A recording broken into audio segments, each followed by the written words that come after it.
Welcome to Money, Manifestation, and Business, the podcast that shows you how to use your energy, intention, and consciousness to reprogram your money mindset, unleash a new level of possibility, and create a life and business that lights you up.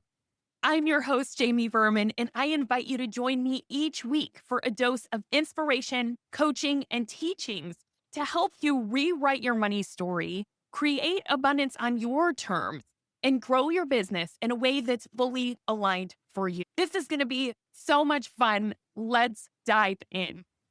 Hi, friend, quick favor because I want to make this podcast the best it's ever been, and I need your help.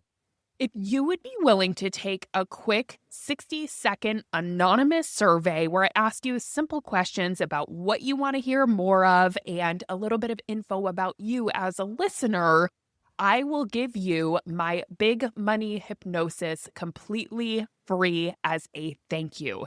Now, I normally sell this hypnosis for $50, but all you have to do is go to the link in my podcast show notes, click on that, take the survey, and on the very last page, after you submit the survey, you'll be able to download the Big Money Hypnosis. And I am so excited for you to listen to that continuously and get comfortable having and manifesting big money.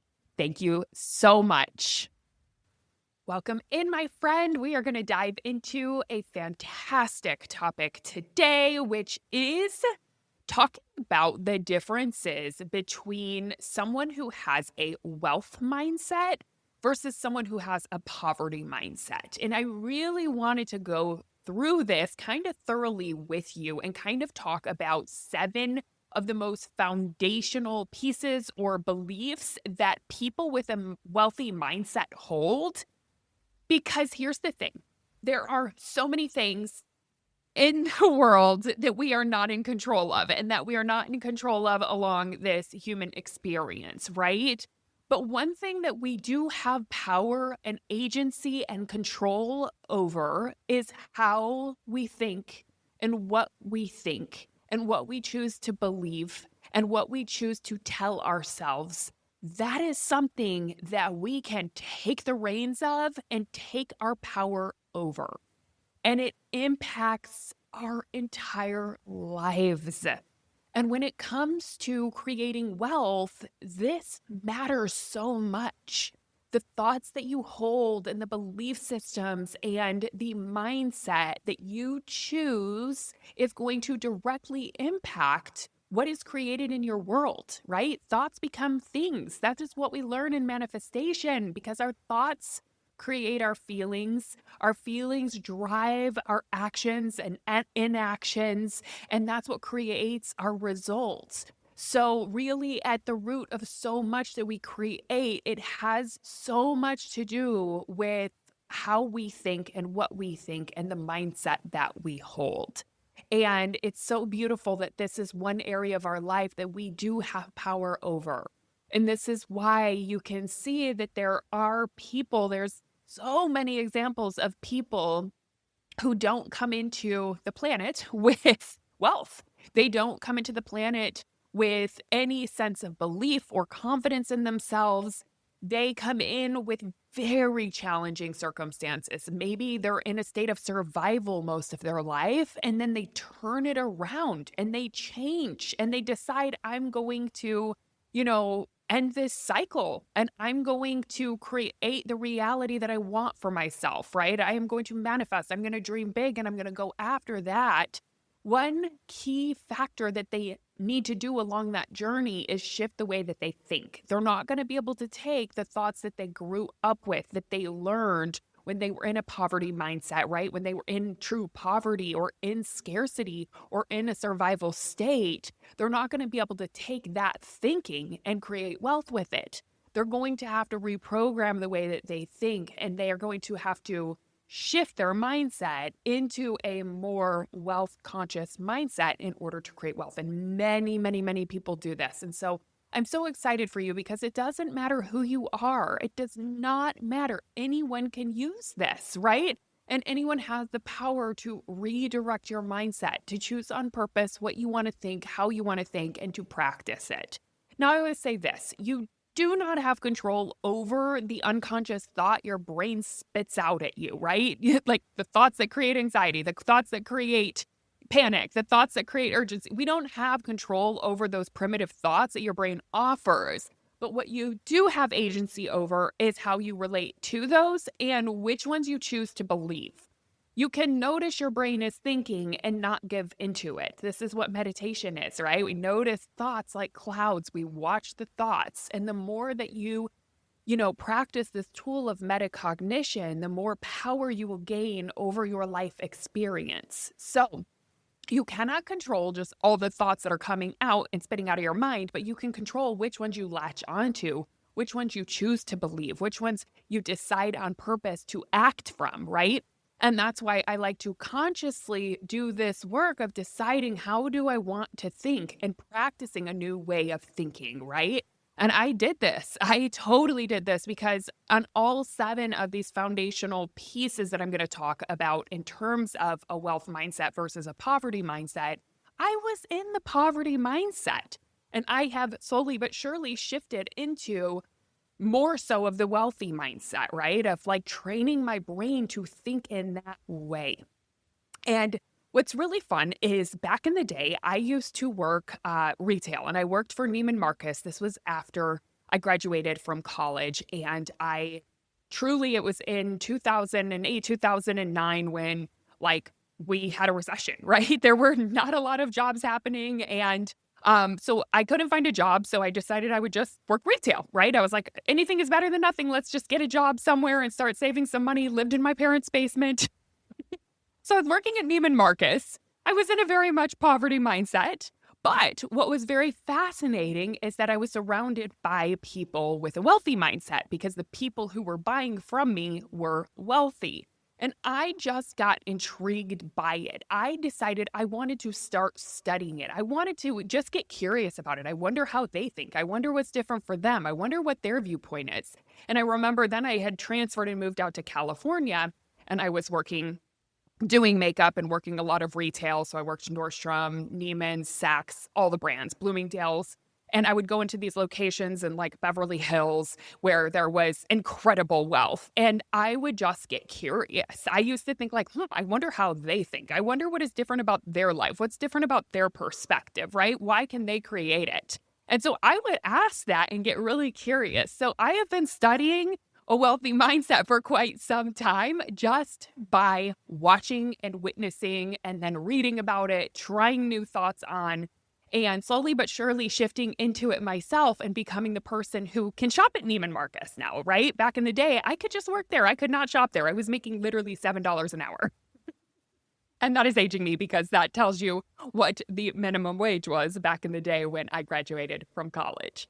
So anyways, let's dive into it and let's talk about what I have noticed along this journey. Okay, and I'm going to call it wealthy mindset and I'm going to call it poverty mindset. And the reason I actually want to talk about both is because it's going to help you discern where you're at. And maybe in some of these different 7 foundational belief systems, you'll be like, oh, I am in more of an abundance mindset. I am in more of a wealthy mindset. And in others, maybe you're like, oh, there's some opportunity there. And that is just your opportunity to practice it. And that's what I always tell my clients. Practice makes perfect. Think of this as a practice. It is a muscle you are building. So anytime you're trying to build up a new mindset or a new belief system or take on new thoughts, you are truly like it is building a muscle, right? You can't go to the gym and just like do one set of weights and be strong. No, you have to keep showing up daily. Consistency matters. And it's the same with mindset work, right? So just keep practicing it because truly the brain is actually a muscle. So if you want to reprogram your brain, you're reprogramming that muscle. All right. So just stick with it. That is my encouragement. Okay. So the first one is wealthy people focus on opportunity and poverty mindset focuses on obstacles. So the wealthy mindset aligns their frequency with possibility. So instead of thinking, oh God, why is this happening to me? What's going on? Maybe they'll sit in that for a very short amount of time, but they won't stay there. A wealthy mindset thinks, what's the opportunity here? How can I work through this? What is possible? How could this work for me? They ask very empowering questions to think, how can I overcome this obstacle? And the power of our questions are everything. They are huge because the brain and the subconscious mind will answer whatever questions you give to it. So, wealthy mindset thinks, what is the opportunity? And when you sit in that question, the answers will be revealed, ideas will be revealed. All of a sudden, intuition kicks in, looking for opportunities, looking for growth, looking for expansion. And the wealthy mindset moves into that space of growth and expansion. Even if it is uncomfortable, they know that's the way, is what is possible for me. Versus the poverty mindset thinks the opposite, right? They shut something down. The minute there's like an obstacle or something comes up, it's, oh, this won't work for me because, right? Or if they get an idea, they immediately think of why it won't work. And a lot of times this is just programming, right? You might have seen your parents do this or one of your parents do this, where they just shut themselves down before they can even get to trying for it. And then we can take on some of that pattern belief systems, but you can absolutely change it. You just got to start asking yourself, what is the opportunity? You have to start asking those more empowering questions, right? Because the poverty mindset dwells on the problem. They think, why isn't this working? What's wrong with me? What's wrong with this? Why is this happening to me? And again, the brain will answer that question, but it's not going to be helpful. So you want to think more about possibility versus thinking about the problem and dwelling on the problem. And for each of these principles, or not principles, but each of these belief systems, I'm going to give you a manifestation truth. So around this opportunity versus obstacles, here is the truth. Your attention is your point of attraction. So when you focus on what's possible, you become a magnet for miracles. So the wealthiest people aren't just resourceful, they're energetically available for solutions the moment they ask. They're ready for solutions and they're willing to take action on that. And that is 100% something that you can develop. Okay, the second one, rich people, wealthy people, I'll just say rich or wealthy, whatever, right? People believe in growth and expansion around money versus poverty mindset believes in limitation and shrinking with money. So the wealthy mindset thinks there's more where that came from. Let's say they get a big lump sum of money. Their belief, their unintentional belief is there is more where that came from. Right? Versus the poverty mindset says, I better hold on to it or I'll lose it. And they actually shrink. A lot of times they get a big sum of money. They feel contracted. They think, how will this ever happen again? It's a fluke. This will never happen again. And the wealthy mindset says, no, there's more where this came from, right? There's an unlimited source of abundance. There's more where this came from. And the manifestation truth around this is that abundance isn't about how much money is in your account. It's about how much you believe is possible, available, and meant for you. So the more expansive your belief, the more money you will allow in. And that is something you can practice. This thought, there's more where that came from. You have to stop telling yourself it is a fluke, because what you do energetically is you shut it down. You shut down expansion when you say it's a fluke, it can't happen again, I don't know how that happened. Shift your mindset into there's more where that came from. There's more where that came from. It will be an absolute game changer. This is work that I personally did. Okay, the third one is that wealthy people invest in themselves and their future. The survival mindset, the poverty mindset waits for proof before they invest, right? And that is because the wealthy mindset believes, I am the asset. I am the asset. And the poverty mindset believes when I have more, then I'll invest. There's a big waiting game in the poverty mindset of, oh, once I have more, once I feel more comfortable, then I'll do it. But the problem is that is what keeps people in a poverty mindset, because the more you wait, the more you wait, the more you wait, right? The more you stay stuck in the same pattern. And it's just because you don't want to stretch yourself. You don't want to believe in the unseen. Whereas the wealthy mindset, because there is this spirit of abundance, there is a spirit of there's more where that came from. There's a feeling of openness and there's a feeling of trusting in the universe. They believe I can invest in myself. I am the asset, right? Or I can invest in my future, or I can invest my wealth because I believe there's more where that came from. It's very, very expansive. And here's the manifestation truth around that is investing it is an energetic declaration, right? I trust myself. I trust the universe. I believe in what's coming. You don't wait until you're abundant to invest. You invest to step into abundance, right? It's not a reward. It's a portal into your next level. That is what creates the expansion. It's like you got to do kind of the scary thing first. I always say manifestation is kind of reverse engineering. It's like you got to feel the emotion first before the thing shows up. You have to believe it's possible before you see it. You have to believe in the unseen. There's a lot of trust in all of that. And it's the same as with investing. You have to invest before you feel ready, before you have a ton of money. That is what is going to create the wealth. And so a wealthy mindset believes in investing, right? It's big. And this is 100% something you can take courageous action on, try on. I mean, I have seen this firsthand whenever people invest in themselves, the expansion that happens just as an effect of investing in themselves is massive and so big. And you have to take on this thought, I am the asset. I have gifts to share. I am the asset. So of course I am worthy of investing in, right? Okay. The fourth one is that rich people or wealthy people value time more than money. They also value convenience more than money. The survival mindset or the poverty mindset values money more than time. So, wealthy mindset says, who can help me do this faster? They know that money is infinite and renewable, but time is not. So they think in terms of energetic efficiency and alignment, asking who or what can help me collapse the time to get me there faster. And that is how they build wealth faster. That is how they grow faster. That is how they get things done so much faster and can be so much more productive because they know that time is worth more than money. It is more valuable. Same with convenience. And I'll dive into that because that was absolutely a lesson for me. This whole thing right here of valuing time more than money was a huge lesson to me.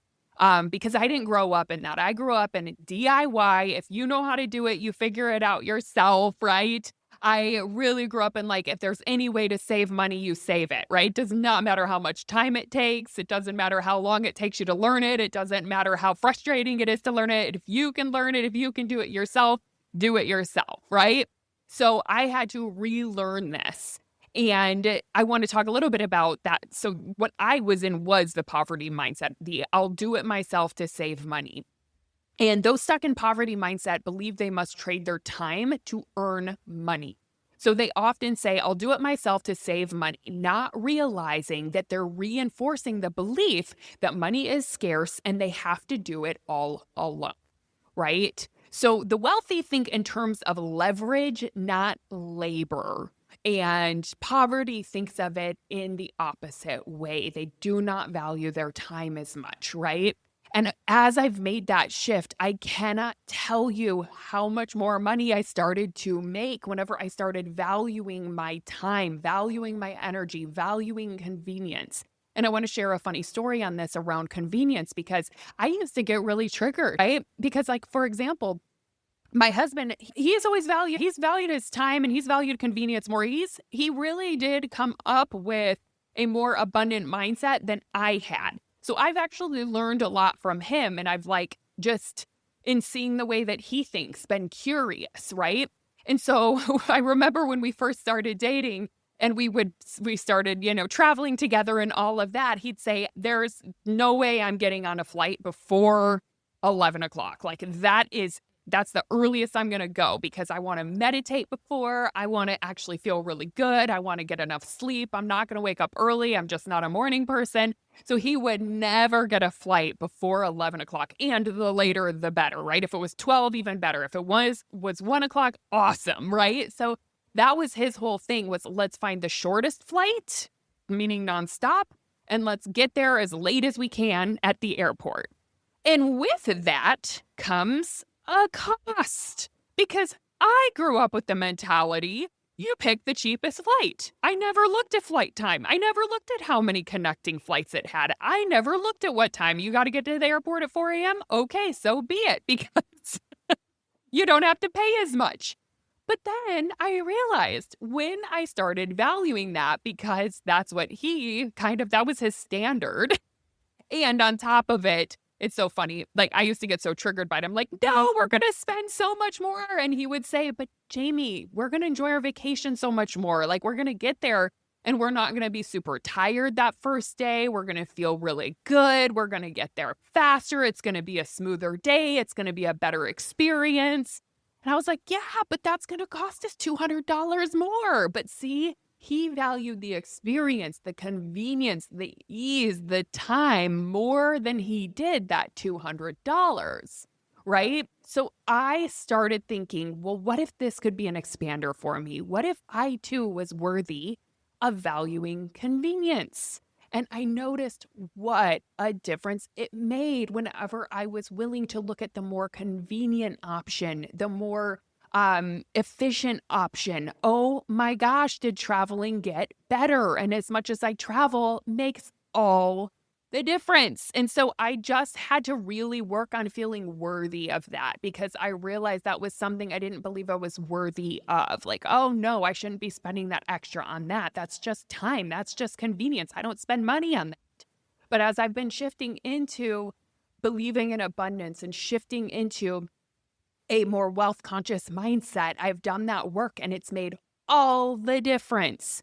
And I will also say as a caveat, like this is also something where you have to look at, where you're at, because when I was 21, there was no way I could actually value all this convenience over it. So it's a mindset that I've built. And as time went on and I started expanding my income, right, that's when I've stepped more and more into this and just feeling comfortable and feeling worthy of it. So it is about stretching yourself a little bit, but then also just noticing your own values, right? So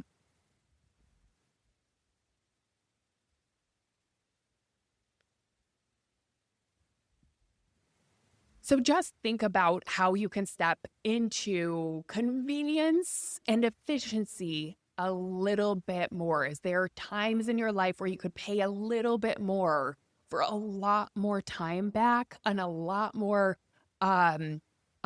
convenience, a lot more ease, right? That's one of my favorite things that money pays for is it pays for convenience. It pays so that you don't have to sometimes go through super stressful and annoying experience, right? It can pay for ease. Okay, so that's a fun one to step into. Another one is, this is the fifth one, is that wealthy people normalize big numbers and that survival/poverty mindset is very intimidated by big numbers. And that is numbers coming in, big money coming in, and sometimes big money flowing out. Wealthy people normalize that, right? They sometimes invest a lot of money or big amounts of money even flow out, but they know that it's coming back. Same with big numbers coming in is just more normal. So their mindset, for example, is 10K a month in business is just a starting point. Or maybe it's even 100K in business. That's just a starting point, right?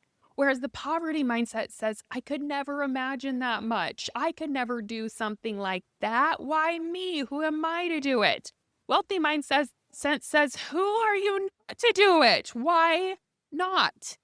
Why not? Right? We all come in equally worthy and capable and able to do this kind of thing and to think on purpose and to show up and shine our light in this lifetime. And if you start taking on that opportunity mindset of, how is this an opportunity? How can I grow? How can I expand? There's no reason that you cannot create big numbers, right?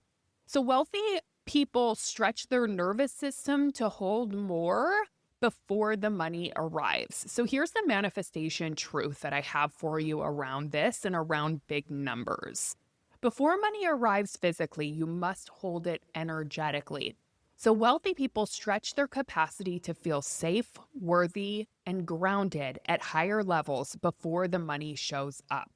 They manifest big money by making it feel normal, not far away.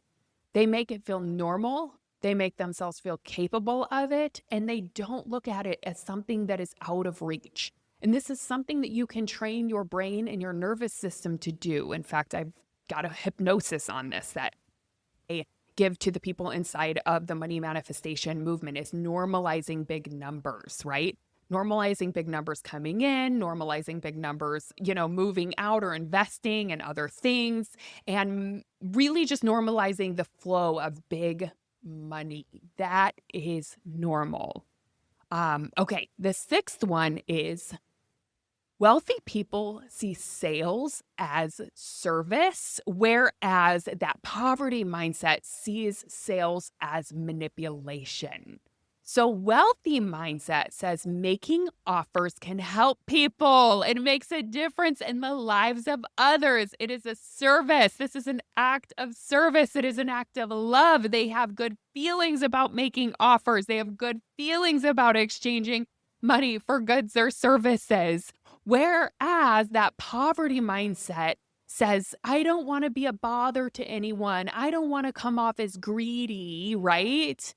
Because the wealthy mindset trusts that the right people are already being drawn to them and that sharing their offer is a part of their purpose, right? And then that poverty mindset feels guilty for it. They say, oh gosh, I'm taking something away from someone. And here's the manifestation truth around this one. When your offer is rooted in service and integrity, not offering it is the disservice, right? That's what you should feel guilty about, is not offering it, because you have a gift to offer the world. And if you hold it in, that is not true abundance. That is not service. So sales becomes magnetic when you believe in the transformation, you trust the timing, and you let the universe handle the how. That's the truth right there. So let me just reinforce that, knowing selling is service. Selling is sharing your gifts with the world. That is the most abundant thing you can do. This is a practice, y'all. This is something that you can lean into. What if making an offer is the highest act of service? It is a high act of love, and root yourself in that knowing, because it is the truth. And holding your gifts back is coming from a place of scarcity and poverty mindset, and it's not doing any good for the world. All right? Let's go for the last but not least mindset of the wealthy versus poverty mindset. Rich people take radical responsibility, or we can say the wealthy mindset to take radical responsibility, whereas the poverty mindset blames external circumstances for everything, right? So wealthy mindset says, I create my results. I have the power to create my results. They own their energy, their decisions, and their outcomes, which puts them in the driver's seat of abundance, right? This is why they are co-creators with the universe. They create abundance. They put themselves in the driver's seat by believing that they can create their results. And they believe, okay, when something happens, it's about how I react to that. That is what I have control over. How I react matters. So it's not that they don't believe that obstacles will come up or challenges, but it's all about how they react to it, how they think on purpose when something does happen, when an obstacle arises, and they just take responsibility and think I create my results. versus the poverty mindset says it's the economy, it's the clients, it's a family, it's the boss. That's the reason I'm stuck, right? Which there's nowhere to go from that. If everything around you is your reason for being stuck, you will stay stuck. There's nowhere to go and you will stay in that poverty space, right? So this creates an energetic loop of victimhood, signaling to the universe that you're not ready to lead your next level. Whereas ownership creates power, blame creates powerlessness. So the manifestation truth with that is that ownership is magnetic. When you claim your role as a creator, you shift from waiting to receive, from stuck to unstoppable. Blame blocks abundance. Responsibility activates it. And that is the truth. So I've left you with some things to think about with this episode. And I'm not going to lie, it might be one you want to listen to a second time or a third time or a fourth time, because these are all fantastic reminders. And there may just be one of these 7 areas that you want to get started working on first, right? Practicing one of the thoughts that I offered or one of the belief systems from the wealthy mindset and leaning deeply into that. Maybe there's one certain area that just feels sticky. So I would recommend starting there and remembering practice isn't, let me say that again. And remembering it's about practicing, not being perfect. All right. It's not about perfection. This is about just coming back to it, coming back to it, coming back to it. So I hope this episode was helpful as usual. That is my intention, is to help you see where your power lies and see that you have the ability to create that wealthy mindset and to step into the wealth that you desire. You are worthy of it. All right, my love. Happy manifesting.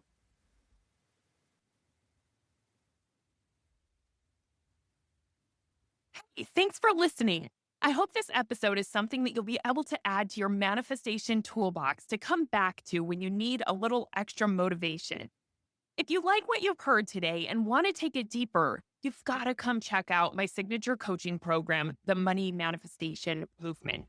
It's the place where you'll not only learn manifestation, but you'll begin to live it alongside me and an amazing community of like-minded entrepreneurs doing this work together.